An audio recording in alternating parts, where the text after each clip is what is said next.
menjelaskan tentang bab 8 tentang sejajaran teorema 8.1 sampai 8.18. Nah, yang pertama ada teorema 8.1. Teorema 8.1 berbunyi, jika dua garis sejajar, maka garis-garis itu terletak tepat pada satu bidang. Kalau ingin membuktikan teorema 8.1, kita ketahui dulu ada dua garis sejajar, ada garis L dan K yang sejajar. Kita buktikan bahwa garis L dan garis K itu tepat ada satu bidang yang memuat garis tersebut. Bukti yang pertama, jika garis L dan garis K sejajar, maka berdasarkan definisi garis sejajar ada paling sedikit satu bidang yang memuat garis-garis tersebut. 2. Pandang garis L dan sebarang titik A pada K. Kita pandang garis L dan K ada sebarang titik A di K. Terus yang ketiga, garis K dan titik A tepat satu bidang menurut teorema 2.3 yang berbunyi, melalui sebuah garis dan sebuah titik di luar garis tersebut dapat dibuat tepat satu bidang. Karena sebarang bidang yang memuat L dan K akan juga memuat titik A, maka ketunggalan bidang yang memuat L dan A, garis L dan titik A juga ketunggalan untuk garis L dan K. Jadi teorema 8.1 terbukti. Nah, yang kedua adalah teorema 8.2. Teorema 8.2 berbunyi, jika dua garis sebidang dan keduanya tegak lurus pada garis yang sama, maka garis-garis itu sejajar. Nah, diketahui di sini akan ada 3 garis, yaitu garis K, garis Y, dan garis L. Dengan garis K tegak lurus dengan garis L, dan garis Y tegak lurus dengan garis L, dan garis K dan garis Y adalah sebidang. Kita buktikan bahwa garis K dan Y itu sejajar. Bukti, andaikan garis K dan Y itu berpotongan di titik P. Ini garis Y sama garis K berpotongan di titik P. Kenapa kita andaikan ini itu berpotongan? Karena menurut definisi 8.1 tentang kesejajaran, dua garis disebut sejajar jika dan hanya jika kedua garis tersebut sebidang dan tidak berpotongan. Maka dari itu kita andaikan bahwa garis K dan garis Y itu berpotongan di titik P. Nah, langkah yang kedua, pengandaian kontradiksi dengan teorema 7.9. Pengandaian kontradiksi menurut dengan teorema 7.9 yang berbunyi, melalui titik di luar garis yang diketahui hanya ada satu garis yang melalui titik itu dan tegak lurus garis tersebut. Karena garis AP dan garis BP tegak lurus dengan L, oleh karena itu garis K dan garis Y tak berpotongan dan berdasarkan definisi 8.1 kesejajaran. Nah, yang ketiga ada teorema 8.3 yang berbunyi, jika K garis dan P di luar K, maka ada paling sedikit satu garis melalui titik P sejajar K. Nah, kita ketahui ada garis K dan titik P di luar K. Kita buktikan bahwa akan ada garis L melalui titik P sedemikian hingga garis L itu sejajar dengan garis K. Bukti, berdasarkan teorema melalui titik di luar garis yang diketahui hanya akan ada satu garis yang melalui titik itu dan tegak lurus garis tersebut. Pembuktian yang pertama, misal N garis melalui titik P dan tegak lurus di garis K. Ini ada garis N yang melalui titik P dan tegak lurus dengan garis K. Dan yang kedua, kita misalkan kalau garis L garis itu sebidang dengan garis K dan N. Nah, bidang dengan garis K dan garis N, maka N itu tegak lurus di garis L dan di titik P. Dengan teorema, jika dua garis sebidang dan keduanya itu tegak lurus pada garis yang sama, maka garis-garis itu sejajar. Itu menurut teorema 8.2.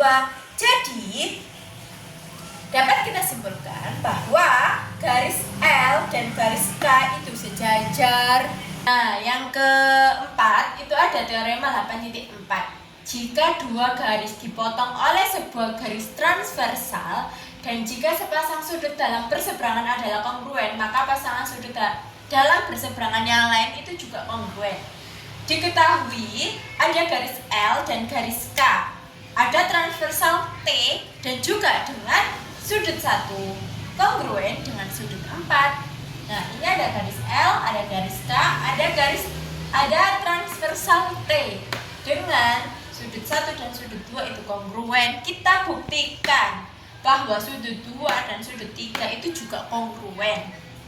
Bukti yang pertama, kita ketahui sudut 1 itu kongruen dengan sudut 4. Sudut 1 dan sudut 2 itu pasangan linier. Sudut 2 dan sudut 4 adalah pasangan linier. Itu menurut definisi pasangan linier. Nah, yang ketiga, sudut 1 itu suplemen dengan sudut 2, sudut 3 itu suplemen dengan sudut 4 menurut postulat suplemen. Nah, kenapa kok menurut postulat suplemen? Karena postulat suplemen itu berbunyi jika dua sudut membentuk pasangan linier, maka kedua sudut tersebut saling bersuplemen. Nah, dua sudut dikatakan saling bersuplemen itu jika jumlah ukurannya itu 180 derajat. Jadi, besar ukuran sudut 1 dan ditambah besar ukuran sudut 2 itu 180 derajat. Besar sudut ukuran 3 dan besar ukuran ditambah besar ukuran sudut 4 itu juga 180. Nah, sudut 1 itu kongruen dengan sudut 4. Jadi, di langkah yang keempat kita jadi tahu bahwa sudut 2 itu juga kongruen dengan sudut 3. Kenapa? Itu akibat dari langkah 3 transitif dan suplemen sudut-sudut kongruen. Nah, selanjutnya ada teorema 8.5. Jika dua garis dipotong oleh suatu transversal dan jika sepasang sudut dalam berseberangan kongruen, maka dua garis tersebut sejajar. Diketahui ada garis B dan C dan juga ada transversal A membentuk sepasang sudut dalam berseberangan kongruen. Ada garis B dan C dan juga ada transversal A. Kita buktikan bahwa B itu sejajar dengan C. Bukti, garis A memotong B dan C masing-masing di P dan I membentuk sudut dalam berseberangan, misal sudut 1 dan sudut 2. Misal B dan C berpotongan di R. Nah, ini ada garis B dan C dan ada berpotongan di R. Kita misalkan juga titik S pada B yang berlain pihak dengan R di A. Sini. Sudut SPQ adalah sudut eksterior dari segitiga P, Q, dan R. Jadi sudut SPQ itu merupakan sudut eksterior dari segitiga PQR dan sudut PQR itu merupakan sudut interior. Maka diperoleh besar sudut SPQ itu lebih besar dari besar sudut PQR. Kenapa? Karena sudut eksterior dari segitiga itu lebih besar dari salah satu sudut interior jauh yang lain. Itu menurut sudut eksterior. Nah, jadi besar sudut SPQ itu sama dengan besar sudut PQR. Diketahui sudut 1 dan sudut 2 Nah, itu kontradiksi dengan definisi garis sejajar. Harusnya B itu sejajar dengan C. Selanjutnya ada teorema 8.6. Jika dua garis dipotong transversal dan jika sepasang sudut-sudut sehadap kongruen, maka tiga pasang sudut sehadap yang lain adalah kongruen. Kita perhatikan gambar ini. Kita misalkan pada gambar di bawah, itu sudut 2 kongruen dengan sudut 6. Kenapa kok kongruen? Karena mereka itu sehadap. Kita pilih sepasang sudut sehadap, itu kongruen. Nah, kita juga perlu membuktikan, kita buktikan bahwa sudut 1 itu kongruen dengan sudut 5, sudut 3 itu kongruen dengan sudut 7, sudut 4 itu juga kongruen dengan sudut 8. Bukti yang pertama, kita ketahui bahwa sudut 2 itu kongruen dengan sudut 6. Langkah yang kedua, sudut 3 itu suplemen sudut 2, sudut 7 itu suplemen sudut 6 menurut postulat suplemen. Nah, langkah yang ketiga, sudut 3 itu kongruen dengan sudut 7 karena kongruensi suplemen sudut. Langkah yang keempat, sudut 1 itu suplemen dengan sudut 2, sudut 5 itu juga suplemen dengan sudut 6. Itu menurut postulat suplemen. Sehingga langkah kelima, sudut 1 itu kongruen dengan sudut 5 karena kongruensi suplemen sudut. Selanjutnya langkah yang keenam, sudut 4 itu suplemen sudut 1, sudut 8 suplemen sudut 5 menurut postulat suplemen. Akhirnya langkah yang ketujuh, sudut 4 itu kongruen dengan sudut 8 menurut kongruensi suplemen sudut. Jadi teorema 8.6 itu terbukti bahwa sudut 1 itu kongruen dengan sudut 5, sudut 3 itu kongruen dengan sudut 7, dan sudut 4 itu kongruen dengan sudut 8. Nah, teorema yang selanjutnya adalah teorema 8.7. Jika dua garis dipotong oleh suatu transversal, sepasang sudut-sudut sehadap kongruen, maka garis tersebut adalah sejajar. Kita ketahui bahwa ada garis N dan K, ada dua garis yang dipotong oleh suatu transversal P.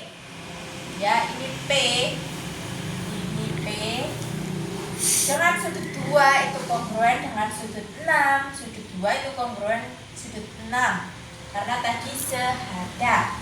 Kita buktikan bahwa garis N dan K itu sejajar. Bukti yang pertama, sudut 2 dan sudut 6 itu kongruen karena diketahui sudut 4 dan sudut 2 itu juga kongruen karena sudut bertolak belakang. Karena sudut bertolak belakang itu sudah pasti kongruen. Nah, langkah yang ketiga, sudut 4 itu kongruen dengan sudut 6. Kenapa kok bisa kongruen? Karena itu merupakan sifat transitif dari langkah 1 dan langkah 2. Jadi, garis N itu sejajar dengan garis K menurut teorema kekongruenan sudut dalam berseberangan, dan itu juga teorema 8.5. Jika dua garis dipotong oleh suatu transversal dan jika sepasang sudut dalam berseberangan, maka garis-garis tersebut sejajar. Selanjutnya ada teorema 8.8. Jika dua garis sejajar dipotong garis transversal, maka sudut dalam berseberangannya adalah kongruen. Nah, diketahui garis K itu sejajar dengan garis N dipotong transversal L masing-masing di titik P dan Q. Ini ada garis K, ada garis N, dan transversal L ada titik P dan T. Kita buktikan bahwa sudut 1 dan sudut 2 itu kongruen. Bukti. Kita pakai pembuktian tidak langsung, kita andaikan sudut 1 itu tidak sama dengan sudut 2. Kita misalkan T transversal dari K dan N melalui P sehingga sudut dalam berseberangan kongruen. Kita misalkan T transversal, ini transversal T dari garis K dan N melalui titik P sehingga sudut dalam berseberangan ini kongruen. Berarti konstruksi sudut 3 dan sudut 2 itu kongruen karena sudut dalam perseberangan. Karena sudut 1 tidak sama dengan sudut 2, dapat disimpulkan bahwa sudut 3 itu juga tidak sama dengan sudut 1 tidak sama dengan sudut 3, sehingga T dan K bukan garis yang sama. Ini sudut 1 dan sudut 2 tidak sama, sudut 1 dan sudut 3 itu juga tidak sama, sehingga garis T dan K itu bukan garis yang sama. Dan langkah yang kelima, bahwa garis K itu sejajar dengan garis N menurut teorema 8.5 yang berbunyi jika dua garis dipotong oleh suatu transversal dan jika sepasang sudut dalam perseberangan itu kongruen, maka dua garis tersebut itu sejajar. Nah, di sini juga diketahui bahwa garis T dan N itu juga sejajar menurut teorema 8.5, sehingga ada dua garis berhadapan melalui P sejajar N, dan itu kontradiksi dengan postulat kesejajaran. Jadi sudut 1 itu kongruen dengan sudut 2, maka teorema 8.8 itu terbukti. Nah, selanjutnya ada teorema 8.9. Jumlah ukuran sudut dalam segitiga adalah 180. Nah, diketahui ada segitiga ABC dengan sudut 2, sudut 4, dan sudut 5. Ada segitiga ABC dengan sudut 2, 4, dan 5. Buktikan bahwa besar sudut 2 ditambah besar sudut 4 ditambah besar sudut 5 itu sama dengan 180. Bukti.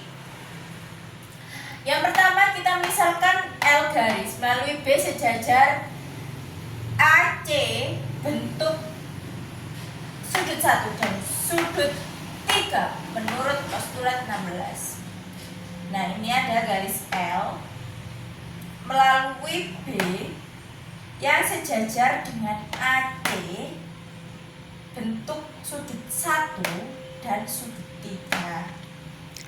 Kita misalkan D ini titik P ada L sepihak dengan C pada garis AB. Nah, langkah yang ketiga, segmen AD itu sejajar dengan segmen BD. A berada di pihak yang sama dengan C terhadap garis BD. Dan C itu interior dari sudut ABC menurut definisi sudut interior. Dan besar sudut ABB itu sama dengan besar sudut 2 ditambah besar sudut 3. Itu merupakan penjumlahan sudut. Dan besar sudut 1 ditambah besar sudut ABD itu sama dengan 180 derajat menurut postulat suplemen. Sehingga sudut 1 dan sudut 4 itu kongruen dan sudut 3 dengan sudut 5 itu kongruen. Dan besar sudut 1 itu sama dengan besar sudut 4 dan besar sudut 3 itu sama dengan sudut 5 menurut teorema 8.5. Sehingga besar sudut 2 ditambah besar sudut 4 ditambah besar sudut 5 itu 180 derajat. Selanjutnya ada teorema 8.10 yang berbunyi setiap diagonal membagi jajar genjang menjadi dua segitiga kongruen. Diketahui ada jajar genjang ABCD, ada jajar genjang ABCD. Kita buktikan segitiga ADB itu kongruen dengan segitiga DBD. Bukti. Tarik garis dari B ke D hingga membentuk diagonal garis BD. Kita tarik garis dari B ke D hingga membuat garis BD dan itu konstruksi. Langkah yang kedua, sudut ADB itu kongruen dengan sudut DBD, Menurut sudut dalam berseberangan atau teorema 8.2 yang berbunyi, jika dua garis sebidang dan keduanya tegak lurus pada garis yang sama, maka garis itu sejajar. Nah, garis BD itu kongruen dengan garis BD karena sifat refleksif. Langkah yang keempat, sudut DBA itu kongruen dengan sudut BDC menurut sudut dalam berseberangan. Akibat dari langkah 2, 3, dan 4, segitiga ADB itu kongruen dengan segitiga CBD atau menurut sudut sisi sudut. Dari sudut sisi sudut, sudut sisi sudut. Maka dari itu teorema 8.10 terbukti. Selanjutnya ada teorema 8.11 yang berbunyi sisi-sisi berhadapan jajar genjang kongruen. Nah, kita kalau ingin membuktikan teorema 8.11, kita ketahui ada jajar genjang ABCD. Kita buktikan bahwa ruas garis AB itu kongruen dengan ruas garis DJ. Ruas garis AD itu kongruen dengan ruas garis BC. AB itu kongruen dengan BC. AD itu kongruen dengan BC. Bukti tarik garis B ke D sehingga membentuk diagonal garis BD. Konstruksi. Kita tarik garis dari B ke D sehingga membentuk diagonal garis BD. Nah, sudut ADB itu kongruen dengan sudut DBC menurut sudut dalam berseberangan. Langkah yang ketiga, DB itu kongruen dengan dirinya sendiri dengan DB karena sifat refleksif. Langkah yang keempat, sudut DBA itu sudut DBA itu kongruen dengan sudut BDC menurut sudut dalam berseberangan. Akibat dari langkah 2, 3, dan 4, segitiga ADB itu kongruen dengan segitiga CBD dan juga menurut sudut sisi sudut. Menurut sudut sisi sudut dan juga akibat dari segitiga ADB kongruen dengan segitiga CBD itu ruas garis AB kongruen dengan ruas garis BC, ruas garis AD juga kongruen dengan ruas garis BC. Jadi teorema 8.11 terbukti. Selanjutnya ada teorema 8.12 yang berbunyi sudut-sudut berhadapan pada suatu jajar genjang kongruen. Nah, diketahui ada jajar genjang ABCD. Jajar genjang ABCD. Kita buktikan bahwa sudut BAD itu kongruen dengan DCB dan sudut ADC itu kongruen dengan sudut CBA. Bukti. Yang pertama, kita buat dulu titik S. Kita buat titik S sehingga S anggota AD. Kita buat lagi titik T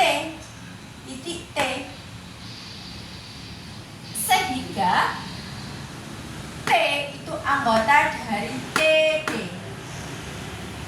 Sudut CBA itu kongruen dengan sudut SDT menurut sudut sehadap garis sejajar atau menurut teorema 8.6. Selanjutnya, langkah yang keempat, sudut ADC itu kongruen dengan sudut SDT. Itu merupakan sudut bertolak belakang. Dari langkah 3 dan 4 kita dapatkan sudut CBA itu kongruen dengan sudut DC. Itu juga merupakan sifat dari transitif. Nah, kita buat lagi titik, sembarang titik kita namakan titik Q. Titik Q di, kita buat titik Q di sini. Akibatnya Q merupakan anggota dari DC.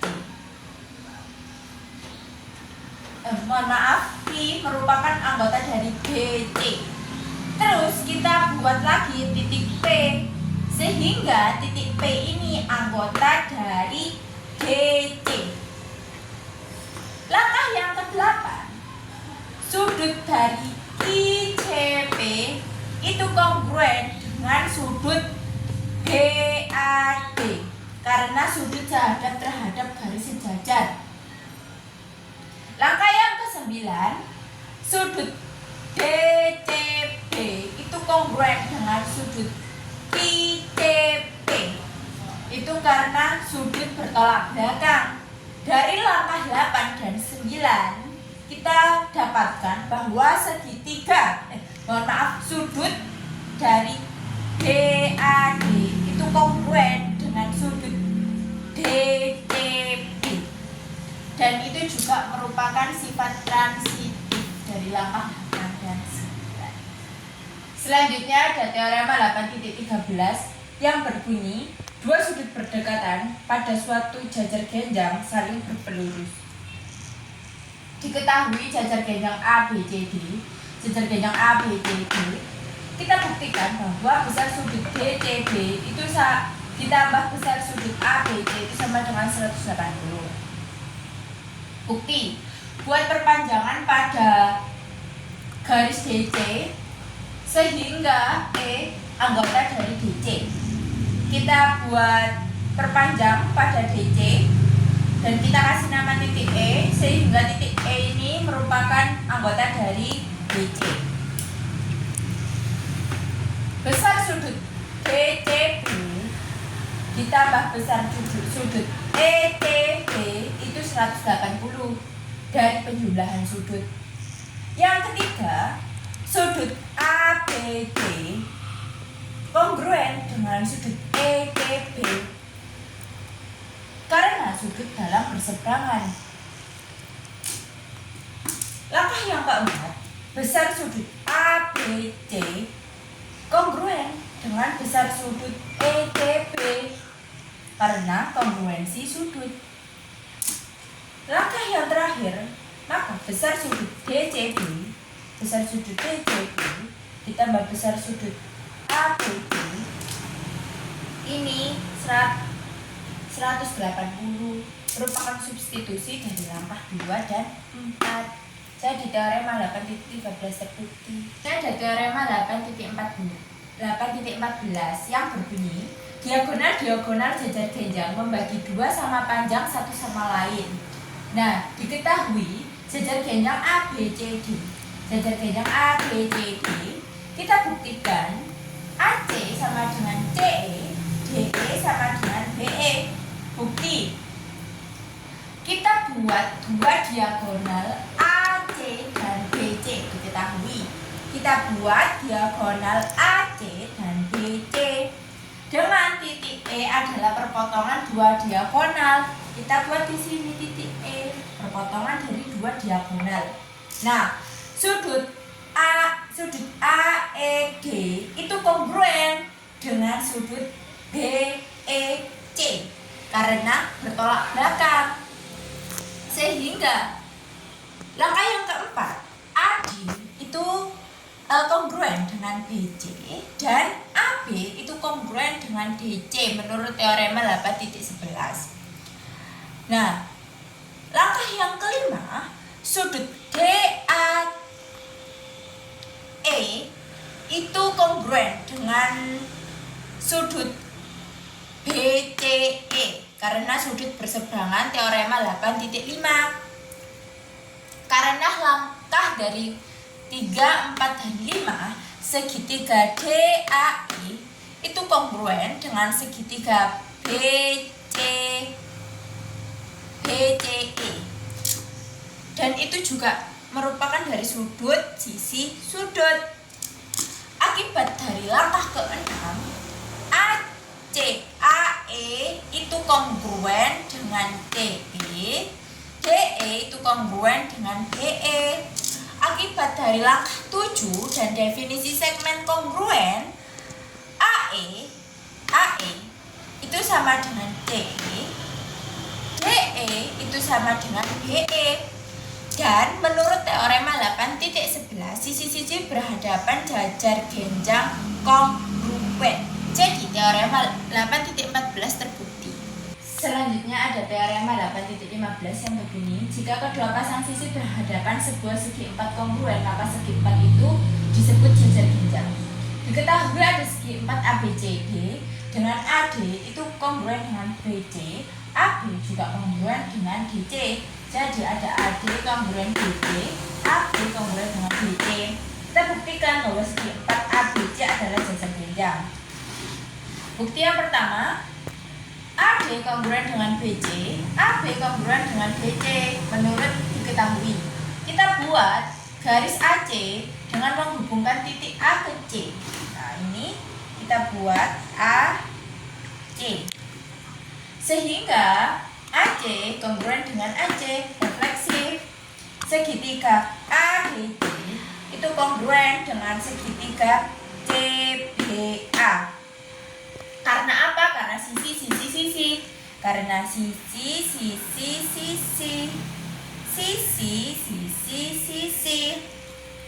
Akibat dari langkah keempat, sudut DCA itu kongruen dengan sudut DAC. Akibat dari langkah kelima dan teorema 8.5 tentang sudut dalam berseberangan, AB itu sejajar dengan CD. Dan di langkah yang ketujuh, sudut DAC itu kongruen dengan sudut DCA karena sudut dalam berseberangan. Dari langkah ketujuh dan juga teorema 8.5 tentang sudut dalam berseberangan, AD itu kongruen dengan BC.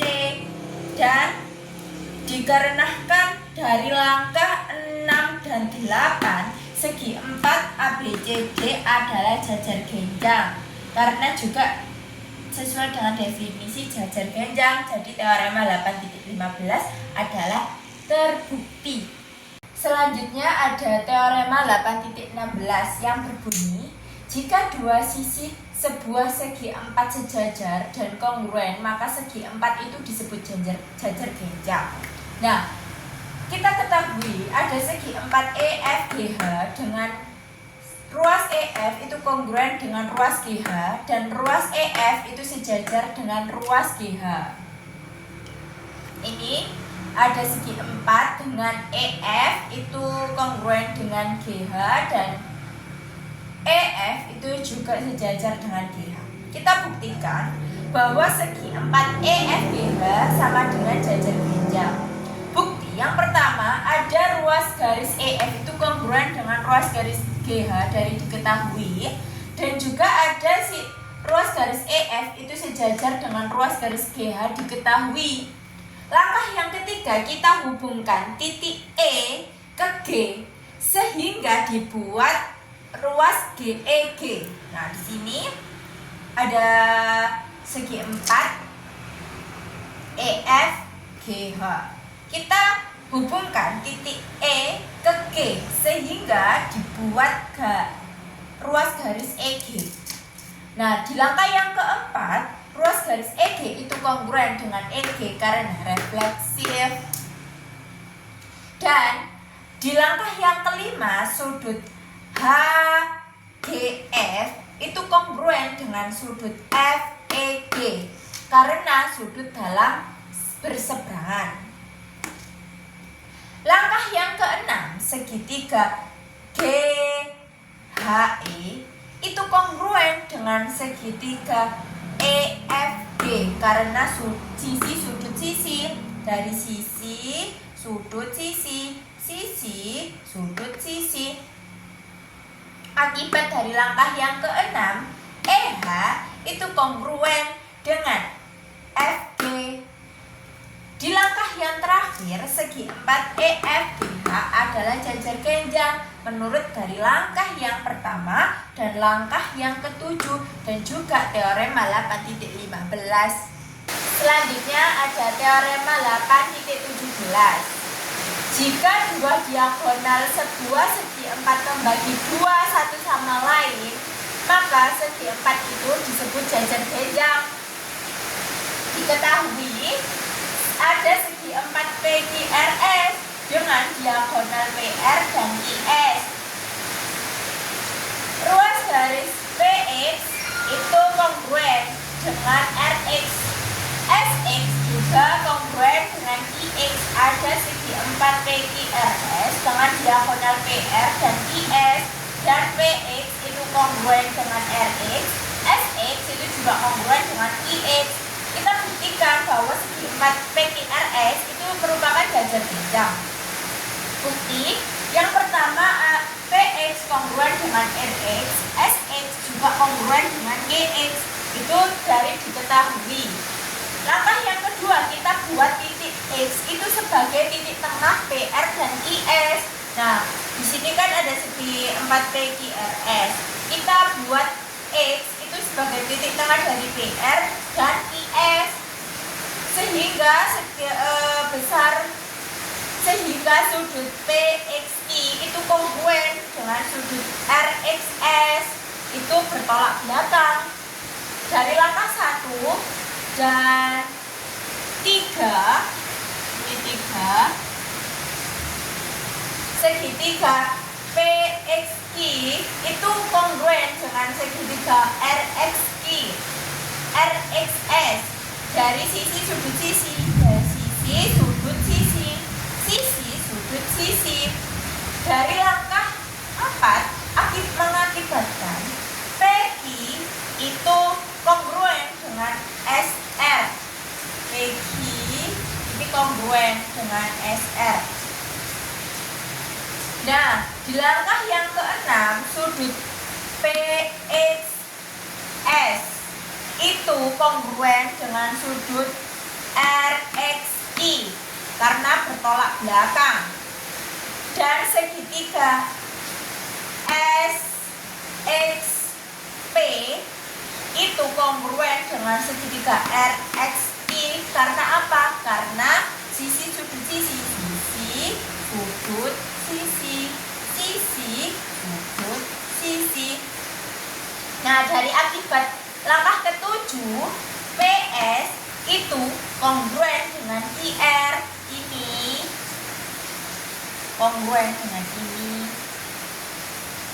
Nah, di langkah yang terakhir, segi 4 PQRS itu sama dengan jajar genjang menurut akibat dari langkah 5 dan 6 dan juga teorema 8.15. Teorema 8.15 itu berbunyi, jika kedua pasang sisi berhadapan sebuah segi 4 kongruen, maka segi 4 itu disebut jajar genjang. Jadi teorema 8.17 itu terbukti. Ada teorema 8.18 yang berbunyi, ruas garis yang menghubungkan titik-titik tengah dua sisi sebuah segitiga adalah sejajar dengan sisi ketiga dan panjangnya setengah dari panjang sisi ketiga tersebut. Diketahui ada satu segitiga, yaitu segitiga ABC, dan titik D dan E berturut-turut adalah titik tengah dari ruas garis AB dan ruas garis BC. Jadi D ruas garis AB, E ruas garis BC. Ada segitiga ABC, ruas garis AB titik tengahnya D, ruas garis BC titik tengahnya E. Kita buktikan bahwa ruas garis DE itu sejajar dengan ruas garis AC dan ruas garis DE atau DE itu sama dengan setengah dari AC. Ini DE itu merupakan setengah dari AC. Bukti, misal F titik pada sinar yang berlawanan arah dengan garis ED, teorema penempatan titik. Kita buat titik F pada sinar yang berlawanan arah dengan ED. Jadi kita perpanjang ke sana. Ini merupakan teorema penempatan titik dari teorema penempatan titik, sehingga EF ini sama dengan ET. EF ini sama dengan ET. Nah, EB sama dengan EC. EB sama dengan EC dari definisi titik tengah. Langkah yang ketiga, ada sudut 1, 2, 3, 4. Langkah yang ketiga, ini sudut 2 itu sama dengan sudut 3. Jadi ini sama dengan ini. Menurut 2 sudut bertolak belakang kongruen menurut teorema 3.7. Nah, sehingga segitiga EFC ini kongruen dengan segitiga EDB dari sisi sudut sisi. Sisi sudut sisi. Sisi sudut sisi. Langkah kelima akibat dari langkah keempat, sudut 1 itu sama dengan sudut 4. Sudut 1 itu sama dengan sudut 4. Nah, garis AB itu sejajar dengan garis CF. Garis AB sama dengan CF karena teorema 8.5. AD sama dengan DB. AD sama dengan DB ini sama karena definisi titik tengah, dan DB itu kongruen dengan FC. DB itu kongruen dengan FC dengan ini. Karena bagian bersama dua segitiga kongruen adalah kongruen. Langkah yang ke-9, DB sama dengan FC. DB sama dengan FC karena definisi ruas garis kongruen. AD sama dengan FC karena langkah 7, 8, 9 transitif. Jadi AD itu sama dengan FC. Ini sama dengan ini. Terus langkah ke-10, ADFC itu jajar genjang menurut teorema 8.16. Ruas garis DE sejajar dengan ruas garis AC menurut definisi jajar genjang. DE sama dengan setengah DF karena langkah 1. DF itu sama dengan AC, jadi DE itu sama dengan setengah AC karena substitusi DF sama dengan AC. Jadi DE sama dengan setengah AC. Jadi teorema 8.18 itu terbukti kalau ruas garis DE itu sejajar dengan ruas garis AC dan DE sama dengan setengah AC. Ini dan ini. Jadi sejajar.